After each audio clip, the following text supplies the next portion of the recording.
ಚಿಕ್ಕಬಳ್ಳಾಪುರ ನಗರದ ಪತ್ರಕರ್ತರ ಭವನದಲ್ಲಿ ಡಿಸಿಸಿ ಬ್ಯಾಂಕ್ ಸೂಪರ್ವೈಸರ್ ಲಿಂಗರಾಜು ನಿವೃತ್ತಿ ಬೀಳ್ಕೊಡುಗೆ ಸಮಾರಂಭವನ್ನು ಹಮ್ಮಿಕೊಳ್ಳಲಾಗಿತ್ತು. ಲಿಂಗರಾಜುರವರು ಕೋಲಾರ, ಬಂಗಾರಪೇಟೆ, ಬಾಗೇಪಲ್ಲಿ, ಗೌರಿಬಿದನೂರು, ಕೊನೆಯದಾಗಿ ಚಿಕ್ಕಬಳ್ಳಾಪುರ ಶಾಖೆಗಳಲ್ಲಿ ಸೇವೆ ಸಲ್ಲಿಸಿದರು. ಮೂಲತಃ ಮೈಸೂರಿನವರಾದ ಅವರಿಗೆ ಡಿಸಿಸಿ ಬ್ಯಾಂಕ್ ಉದ್ಯೋಗ ನೀಡಿ ಅತ್ಯುತ್ತಮ ಸೇವೆ ಸಲ್ಲಿಸಲು ಅವಕಾಶ ನೀಡಿತು.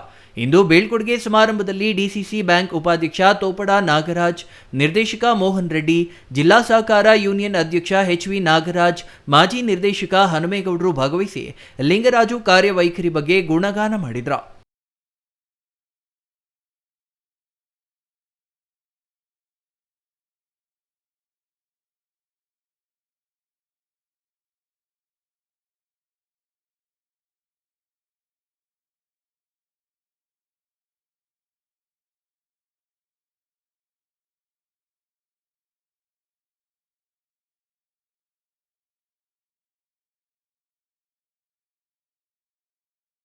ಅದನ್ನೆಲ್ಲ ನಾವು ಸರಿಪಡಿಸ್ಕೊಂಡು ಹಿಂದಿಗೆ ಹೆಂಡತಿ ಮಕ್ಕಳ ಜೊತೆ ಆರಾಮಾಗಿ ಇರಬೇಕು ಅನ್ನೋದು ಒಂದು ಅಂತ್ಯ ಆಗಿತ್ತು 60 ವರ್ಷ ಅನ್ನೋದವರಿಗೆ. ಆದರೆ ಅವ್ರು ಎಲ್ಲೇ ಕೆಲಸ ಮಾಡಿದ್ದಾರೆ. ನಮ್ಮ ಬ್ಯಾಂಕ್ನಲ್ಲಿ ಸುಮಾರು 28-29 ವರ್ಷ ಅವರು ಒಂದು ಸುದೀರ್ಘವಾದಂಥ ಸೇವೆ ಮಾಡಿದ್ದಾರೆ. ಆ ಸೇವೆಗೆ ಎಲ್ಲರೂ ಒಂದು ಗೌರವ ಕೊಡಬೇಕು. ಯಾಕೆಂದರೆ ಅವರು ಎಲ್ಲೇ ಒಂದು ಮಾಮೂಲಿ ಕಾನೂನೆಲ್ಲ ಕೆಲಸ ಮಾಡೋರಿಗೆ ಎಲ್ಲೋ ಒಂದು ಊರಿನಲ್ಲಿ ಇದ್ದೇ ಇರ್ತದೆ. ಯಾಕೆಂದರೆ ಪ್ರೀತಿ ವಿಶ್ವಾಸದಿಂದ ಎಲ್ಲ ಗೆಲ್ಲಬೇಕೆ ಹೊರತು ಕೋಪ ದ್ವೇಷದಿಂದ ಏನೂ ಗೆಲ್ಲಕ್ಕೆ ಸಾಧ್ಯವಾಗ್ತಾ ಇಲ್ಲ.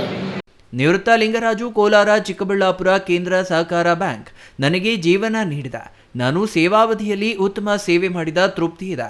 ನನ್ನ ಕರ್ತವ್ಯದಲ್ಲಿ ಯಾರಿಗಾದರೂ ನೋವಾಗಿಸಿದ್ರೆ ಕ್ಷಮಿಸಿ ಎಂದು ಮನವಿ ಮಾಡಿದ್ರು. ಎಲ್ಲಾನು ನಮ್ಮ ತಾಲೂಕುಗಳಲ್ಲಷ್ಟೇ ಒಳ್ಳೆ ಕೆಲಸ ಮಾಡಿಕೊಂಡು ನಮ್ಮ ಜಿಲ್ಲೆಯಲ್ಲಿ ಒಳ್ಳೆ ಹೆಸರು ತಗೊಂಡಿದ್ದಾರೆ. ಅವರು ಇವಾಗ 28 ವರ್ಷ ದೀರ್ಘವಾಗಿ ಸೇವೆ ಸಲ್ಲಿಸಿ ನಿವೃತ್ತರಾಗ್ತಾ ಇದ್ದಾರೆ. ಅವ್ರಿಗೂ ಅವ್ರ ಕುಟುಂಬಕ್ಕೆ ಅವ್ರಿಗೆ ಆರೋಗ್ಯ, ಐಶ್ವರ್ಯ ಮತ್ತು ದೀರ್ಘವಾಗಿ ಆರೋಗ್ಯ ಕೊಡಲಿ ಅಂತೇಳಿ ಅವರು ಕುಟುಂಬದವರೊಂದಿಗೆ ನೆಮ್ಮದಿಯಿಂದ ಜೀವನ ಮಾಡೋ ಶಕ್ತಿ ಕೊಟ್ಟು ಅವ್ರು ಹೆಚ್ಚಿನ ಅನುಭವ ಇದೆ.